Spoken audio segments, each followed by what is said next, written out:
Halo, tadi saya sudah melemparkan beberapa kuis di Instagram yang sebetulnya itu adalah awal dari materi yang ingin saya sampaikan, yaitu partikel to yang memiliki fungsi mengutip dan menjelaskan. Nah, beberapa pertanyaan itu masih ada hubungannya dengan video saya sebelumnya tentang partikel O dan konteksnya dengan tempat, jadi silahkan disimak. Nah, kali ini saya akan menjelaskan tentang partikel to yang memiliki fungsi untuk mengutip dan menjelaskan. Hmm.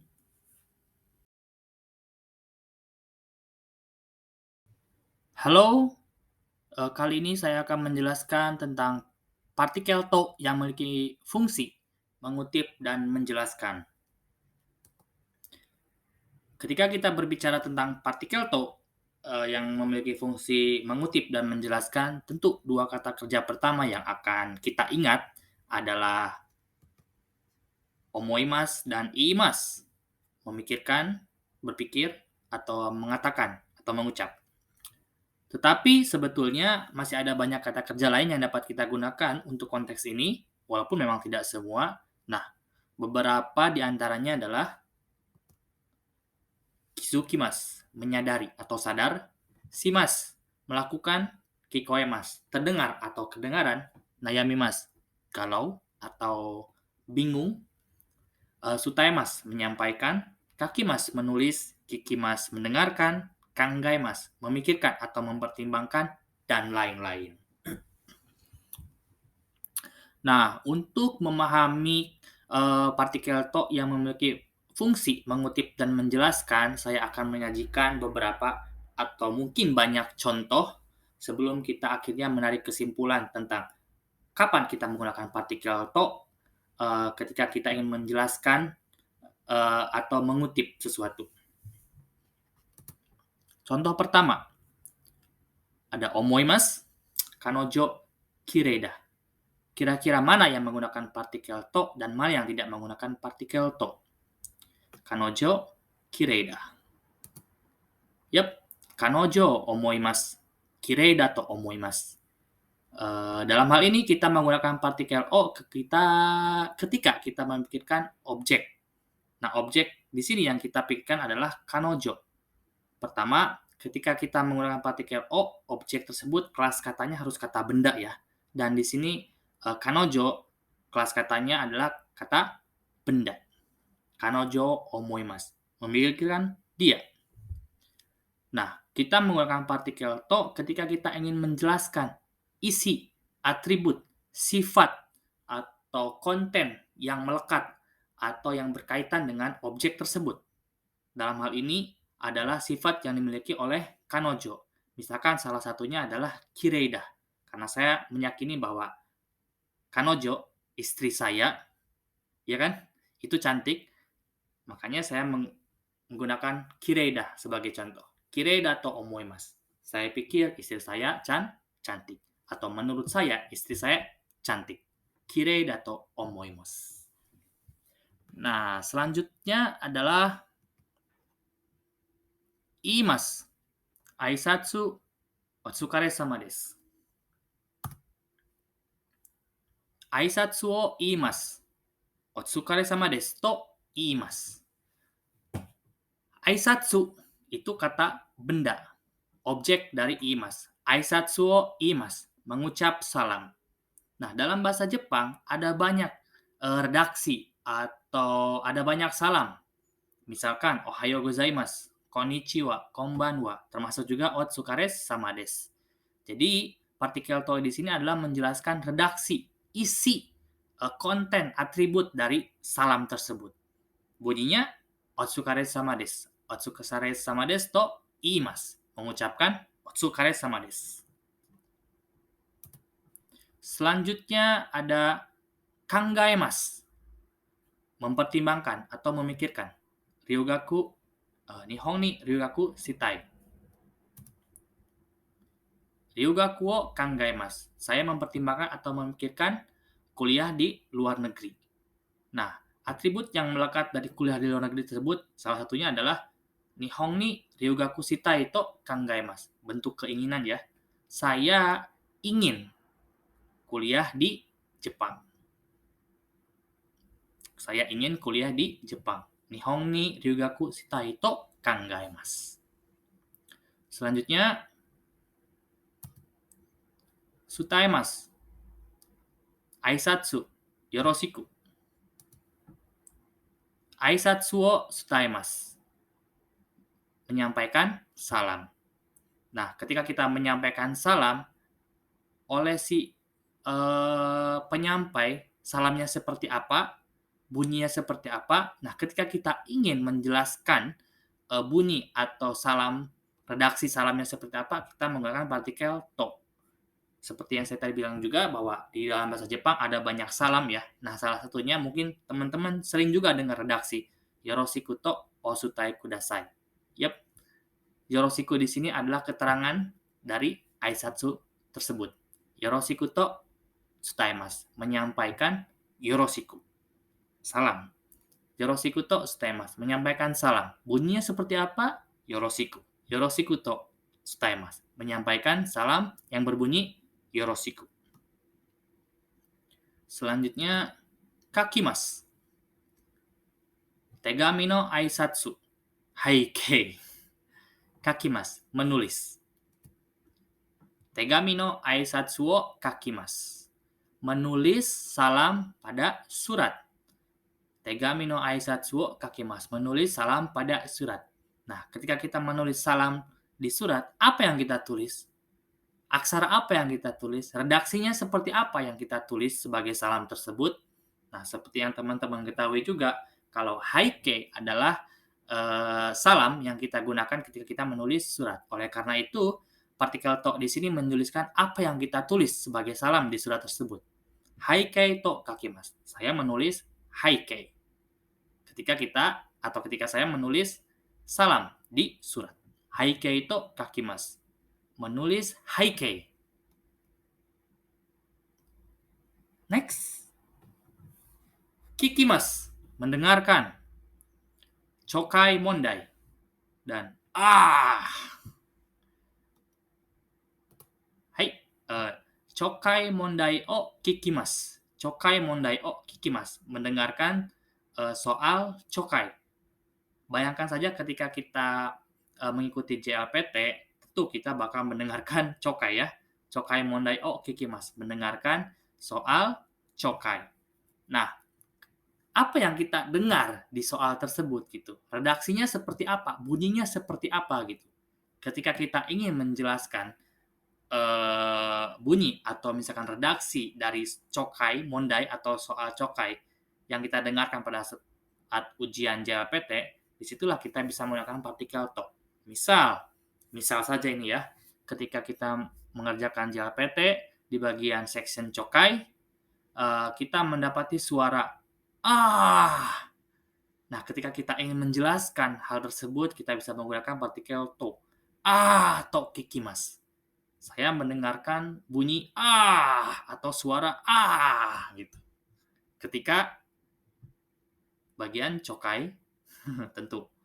Ketika bagian chokai saya mendengarkan bunyi atau suara to kikimasu. To kikimasu. Lanjut, contoh lain. Nayamimasu. Shorai. Nihon iku kah? Ikanai kah? Nah, ketika kita membahas partikel to dalam materi ini, tidak selalu kita pertentangkan dengan partikel o, tetapi juga dengan partikel lain. Shorai ni nayamimasu. Saya galau terhadap atau tentang masa depan saya. Shorai ni nayamimasu. Saya resah, saya galau, saya bingung tentang masa depan kita, masa depan saya. Nah, apa yang kita galaukan gitu? Apa yang kita bingungkan? Apa yang kita rasakan tentang masa depan saya? Misal, setelah kita lulus, apa yang selanjutnya akan kita lakukan?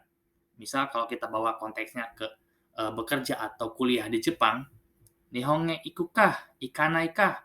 To nayamimasu. Apa yang kita galaukan tentang masa depan kita? Nah, ketika kita ingin menjelaskan hal tersebut, kita bisa menggunakan partikel to.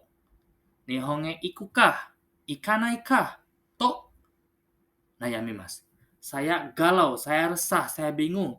Apakah saya harus pergi ke Jepang atau tidak? Nihonge iku ka, ikanai ka, to nayamimasu. Shorai ni nayamimasu. Saya resah, saya galau, saya bingung tentang masa depan saya. Nah, apa yang kamu resahkan? Apa yang kamu galaukan? Dan apa yang kamu bingungkan? Nihonge iku ka, ikanai ka, to nayamimasu. Saya bingung, apakah saya harus pergi ke Jepang atau tidak. Selanjutnya, kizukimasu, kigatsukimasu. Dua kata kerja ini artinya sama ya, menyadari, sadar. Jibun no tansho, kelemahan kita. Kanji ga yowai, saya lemah di kanji. Hai, jibun no tansho ni kizukimasu, kigatsukimasu.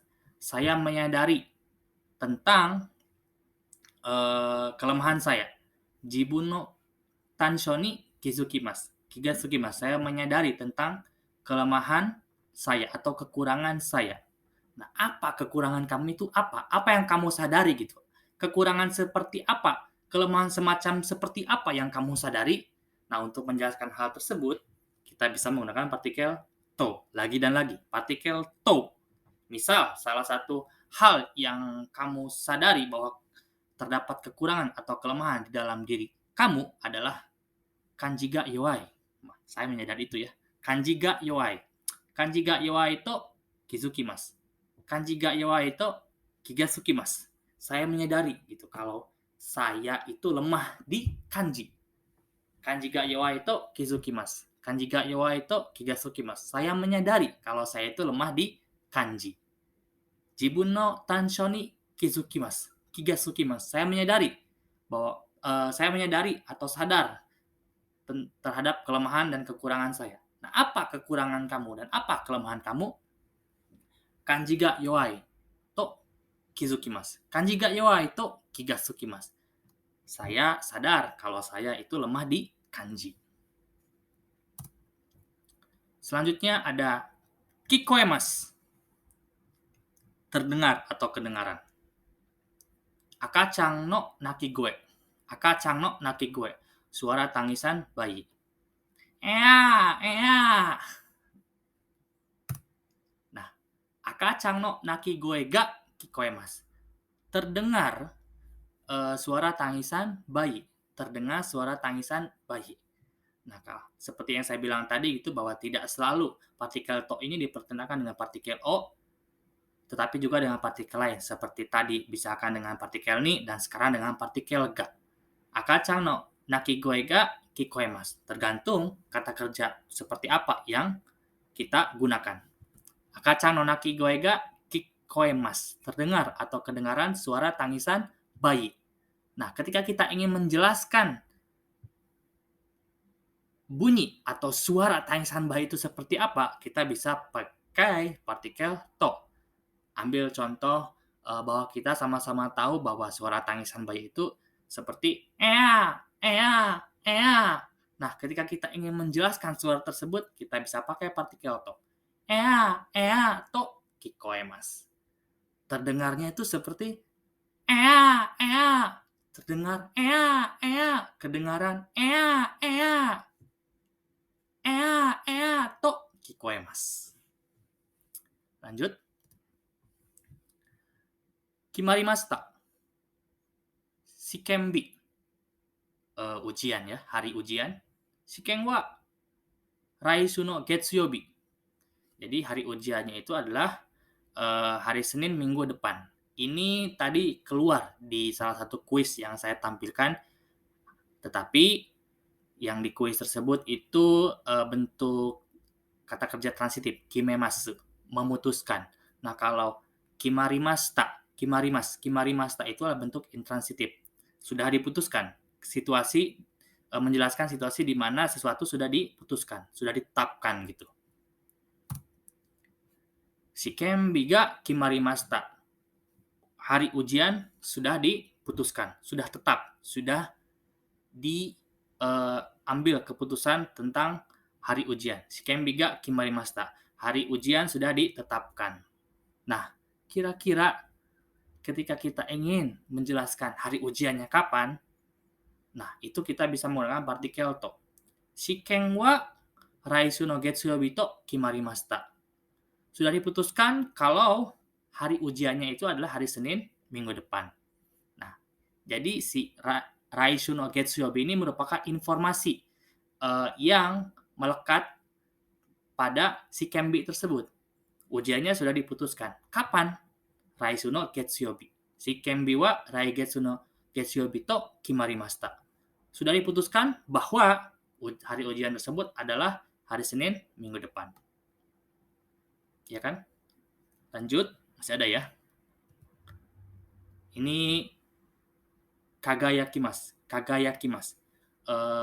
Bersinar, terang benderang. Kagayakimasu, bersinar, terang benderang. Hai.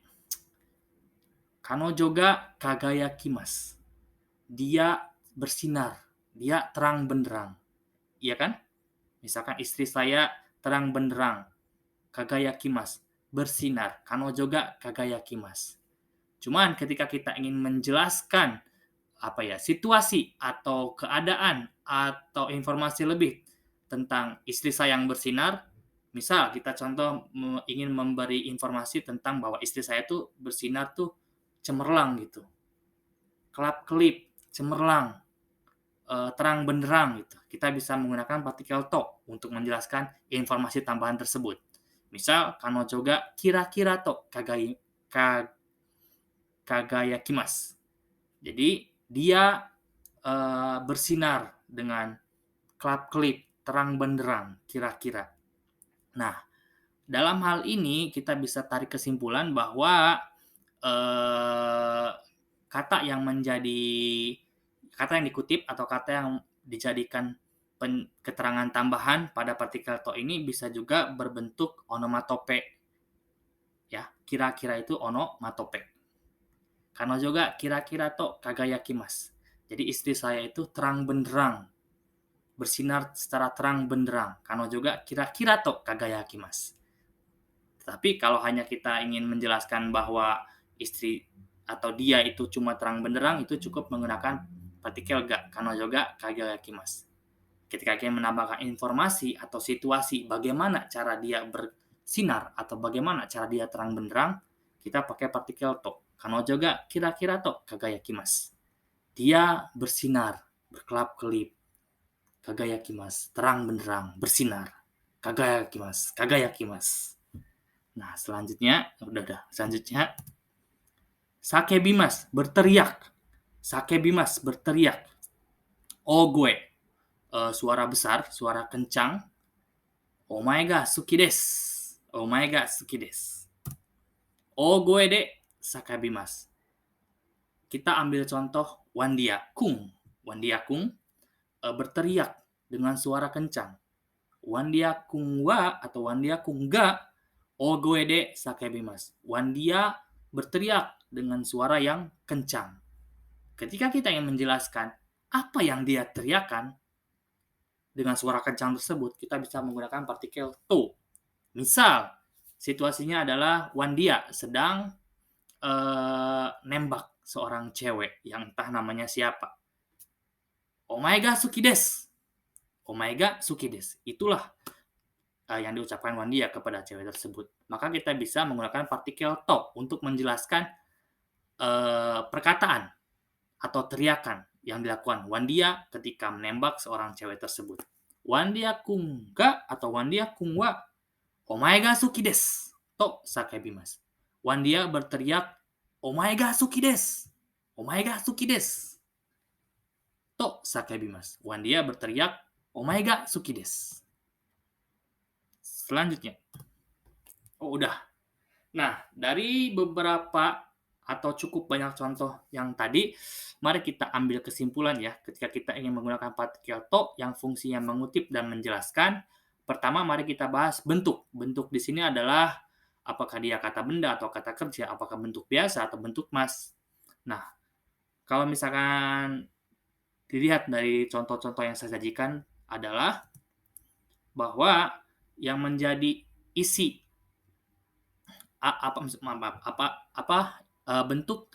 bentuk yang dapat kita pakai itu adalah bisa kata benda, kata sifat, kata kerja, adverbia onomatope seperti tadi kira-kira, bisa frasa, bisa klausa, bisa bentuk biasa, atau bahkan bisa bentuk des atau mas. Nah, mengenai isi atau keterangannya seperti apa, kita bisa tahu bahwa partikel to itu ketika mengutip dan menjelaskan, isinya itu bisa berupa kutipan pembicaraan, bisa pikiran, bisa perasaan, bisa tindakan, bisa situasi, bisa keputusan, dan lain-lain. Nah, kurang lebih begitulah, fungsi partikel to ketika, eee begitulah, partikel to yang memiliki fungsi mengutip dan menjelaskan. Semoga dengan penjelasan yang beribet tadi itu bisa, sedikit mencerahkan atau memberi sumbangsih kepada teman-teman sehingga tidak bingung, harus menggunakan partikel yang mana. Konteksnya partikel to, ya. Nah, bagi teman-teman yang, ingin membaca ulang, eee, presentasinya silahkan download di link di bawah. Terima kasih.